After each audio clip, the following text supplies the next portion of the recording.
મિત્રો મિશન તલાટી અંતર્ગત આપણે આ પહેલા વિડીયોમાં ગુજરાતના ઇતિહાસના ટોપિકના પ્રશ્નો જોઈશું. તો જોઈએ આપણે.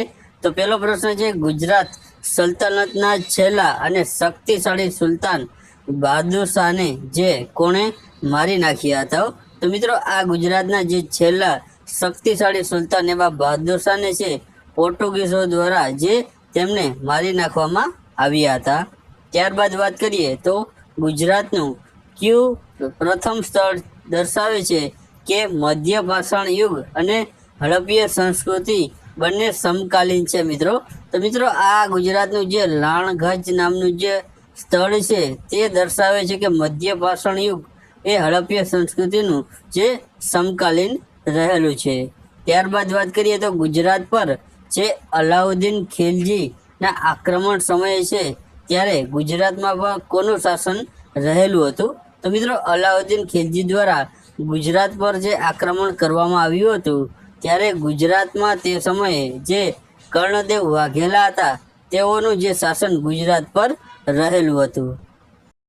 ત્યારબાદ વાત કરીએ તો પ્રાચીન સમયમાં જે ભરૂચ શહેર હતો તો આ ભરૂચ શહેરનો જે ઉલ્લેખ છે તે કયા નામથી થતો હતો? તો મિત્રો પ્રાચીન સમયમાં છે આ ભરૂચ શહેર છે તેમનો ઉલ્લેખ છે ભૃગુ કચ્છ તરીકે નામથી તેનો જે ઉલ્લેખ કરવામાં આવતો હતો. ત્યારબાદ વાત કરીએ તો સુલતાન અહેમદ શાહે ગુજરાતમાં વાંટાની પ્રથા દાખલ કરી હતી. તો મિત્રો આ વાંટાની જે પ્રથા છે જે દાખલ કરેલી હતી તે કઈ બાબત સાથે લગતી હતી? તો મિત્રો આ સુલતાન અહેમદ શાહે જે ગુજરાતમાં વાંટાની પ્રથા દાખલ કરી હતી તો તે છે જમીનને લગતી બાબતોને જે લગતી આ વાટાની પ્રથા જે દાખલ કરી હતી જે જમીનને લગતી છે. ત્યારબાદ વાત કરીએ તો ગુજરાતના પ્રાચીન ઇતિહાસનું જે સંશોધન છે તે કરનાર વિદ્વાનોમાં જે કોનું નામ છે તે સૌથી વધુ જાણીતું રહેલું છે?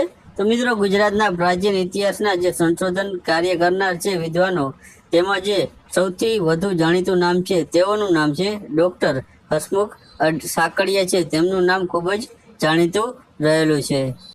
ત્યારબાદ વાત કરીએ તો સ્વાતંત્ર્ય સંગ્રામ સમયે થયેલા ખેડાની લડતનો જે ઇતિહાસ છે તે કોના દ્વારા જે લખવામાં આવેલો હતો? તો મિત્રો સ્વાતંત્ર્ય સંગ્રામ સમયે જે થયેલા ખેડાની લડતનો જે ઇતિહાસ છે તે શંકરલાલ પરીખ દ્વારા આ ઇતિહાસને જે લખવામાં આવ્યો હતો. ત્યારબાદ વાત કરીએ તો ગુજરાત વિદ્યાપીઠની જે સ્થાપના છે તે કઈ ચળવળ દરમિયાન થઈ હતી? તો મિત્રો આ ગુજરાત વિદ્યાપીઠની જે સ્થાપના છે તે જ્યારે અસહકાર આંદોલન અથવા તો અસહકારની જે ચળવળ થઈ હતી તે દરમિયાન છે આ ગુજરાત વિદ્યાપીઠની જે સ્થાપના થઈ હતી.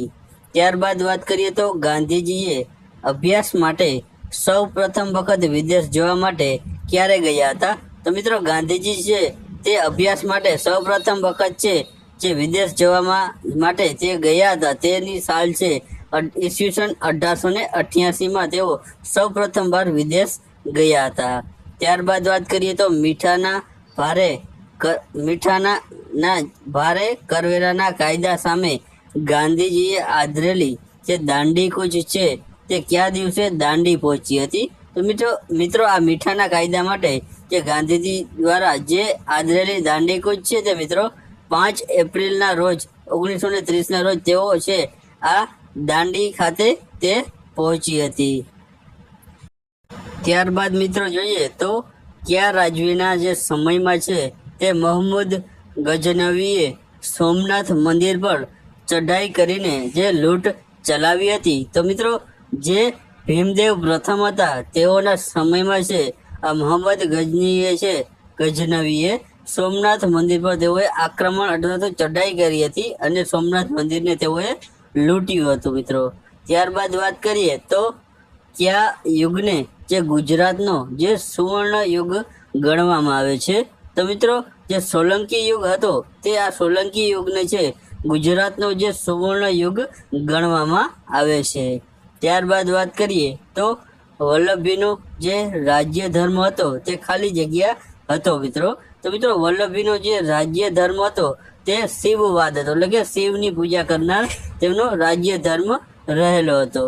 ત્યારબાદ વાત કરીએ તો દાંડી યાત્રા દરમિયાન ગુજરાત વિદ્યાપીઠના યુવાનોની ટુકડી દાંડી માર્ગમાં આવતા ગામોમાં અગાઉથી પહોંચી જઈ ગામની સંપૂર્ણ માહિતી એકઠી જે કરીને ગાંધીજીને પહોંચાડતા હતા. તો મિત્રો આ ટુકડી છે તે કયા નામે ઓળખાતી હતી? તો મિત્રો આ જે ટુકડી છે તે ટુકડીને અરુણ ટુકડી તરીકે જે ઓળખાતી હતી, અથવા તો તે આ ટુકડીનું નામ છે તે અરુણ ટુકડી રહેલું હતું મિત્રો. ત્યારબાદ વાત કરીએ તો મિત્રો ભારતના સૌથી પ્રાચીન બંદર તરીકે કોની ગણના થાય છે? તો મિત્રો ભારતના સૌથી પ્રાચીન બંદર તરીકે જે લોથલ છે, આ લોથલ બંદરને છે ભારતનું સૌથી જે પ્રાચીન બંદર ગણવામાં આવે છે. મિત્રો આ લોથલ છે તે અમદાવાદની બાજુમાં જ આવેલું છે અને તેને જે સૌથી પ્રાચીન બંદર તરીકે ઓળખવામાં આવે છે. ત્યારબાદ વાત કરીએ તો મહાગુજરાત ચળવળના જે પ્રણેતા હતા ઇન્દુલાલ યાજ્ઞિક, તો આ ઇન્દુલાલ યાજ્ઞિકનો આશ્રમ છે તે ક્યાં આવેલો હતો? તો મિત્રો આ ઇન્દુલાલ યાજ્ઞિકનો જે આશ્રમ છે તે નૈનપુર ખાતે આવેલો હતો. ત્યારબાદ મિત્રો વાત કરીએ તો મિનળ દેવી દ્વારા બનાવવામાં આવેલું ધોળકા ખાતેનું મલાવ તળાવ છે જે આજે પણ ખાલી જગ્યા તરીકે ઓળખાય છે. તો મિત્રો આ મિનળ દેવી દ્વારા જે બનાવવામાં આવેલું હતું ધોળકા ખાતે મલાવ તળાવ, તેને આજે પણ છે ન્યાય સરોવર તરીકે ઓળખવામાં આવે છે.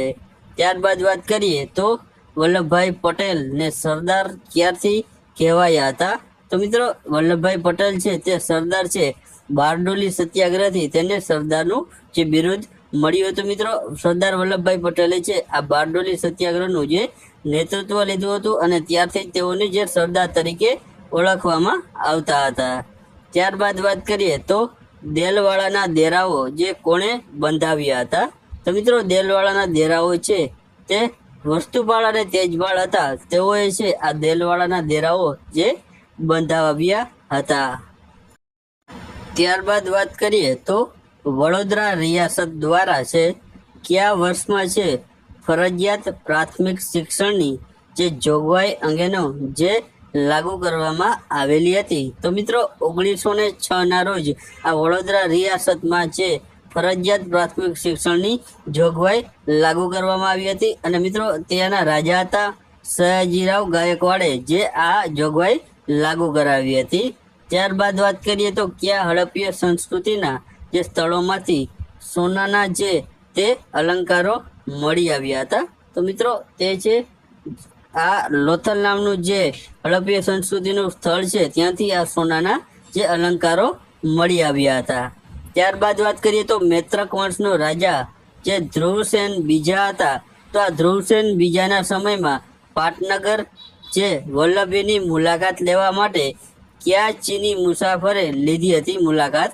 તો મિત્રો તેનું નામ છે હ્યુન એન્ડ સાંગ નામનો જે ચીની યાત્રાળુ અથવા તો મુસાફર છે, તેઓએ આ ધ્રુવસેન બીજાના સમયમાં વલ્લભીની મુલાકાત લીધી હતી. ત્યારબાદ વાત કરીએ તો દેવની મોરીના સ્તૂપ ખાલી જગ્યાના શાસનકાળ દરમિયાન બંધાયા હતા. તો મિત્રો આ દેવની મોરીના સ્તૂપ છે તે રુદ્રસેનનું જે શાસનકાળ હતું, તો તેમના શાસનકાળ દરમિયાન આ દેવની મોરીના સ્તૂપ જે બંધાયા હતા. ત્યારબાદ વાત કરીએ તો ભગવત ગો મંડળની જે રચના કરાવનાર ભગવત સિંહજી મહારાજ એ કયા રાજ્યના રાજવી હતા? તો મિત્રો આ ભગવત ગો મંડળની રચના કરાવનાર આ ભગવતસિંહ મહારાજ છે તે ગોંડલ જે રાજ્ય હતું તેના તેઓ રાજવી રહેલા હતા.